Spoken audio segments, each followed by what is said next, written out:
Unsaon man nimo ang dakong asweldo, kung lawas pod ang imong ibaylo. Tinuod man nga lami kayo kung dako tag income. Lami kayo ang kinabuhi kung naatay matigom. Daghan patag sobrang kwarta na ato pang mapalit sa atong gusto. Usahay gani sa sobra nimong pangagpas og kwarta, bisag gasakit na imong ulo. Kayod lang gihapon ka. Bisag sakit na ang imong hawak, sakit na ang tuhod, sakit na ang likod, kayod lang gihapon. Kaya unsaon ta man, na ikaw ra man ang gisaligan sa imong pamilya.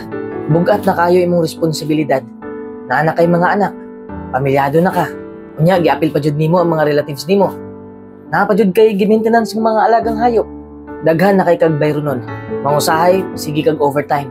Usahay gani mo sideline pa ka para lang na idugang income. Pero ang pangutana, kumusta imong panglawas? Daghan nag-ingon nga lawas ang puhunan. Pero kumusta naman? Lawas ang puhunan para sa imong kaugmaon.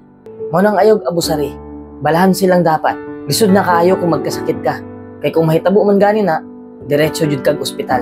Dili na dayon lawas ra ang sakit. Apil na dayon ang sakit sa bulsa. Ayog pa sobra imong trabaho. Kay di na pud na maayo. Di pud pwede nga di pud ka manarbaho. Ang punto lang nako, dapat balance lang. Work-life balance. Health is wealth. Mas importante jud ang panglawas kaysa sa material nga butang. Basta himsog lang ka, makita jud na pirmi ang kwarta. Dali ra kayo makita ang kwarta, basta abtik lang ka. Pero kung ikaw ang mawala, bisag manghilak pa silag dugo, di na jud ka mabalik.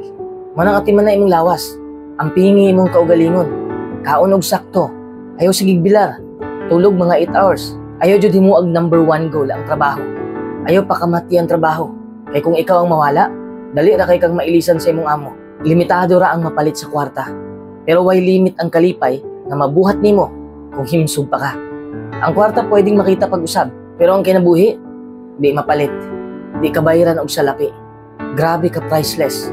Manang ayog kalimot nga magpasalamat sa Dios. Pasalamati siya nga himsog ka. Bisag lisod ang kinabuhi, daghan patag-angang ipasalamat sa iya. Ug daghan patang ikalipay. Dako man o gamayng butang, angay natong pasalamatan.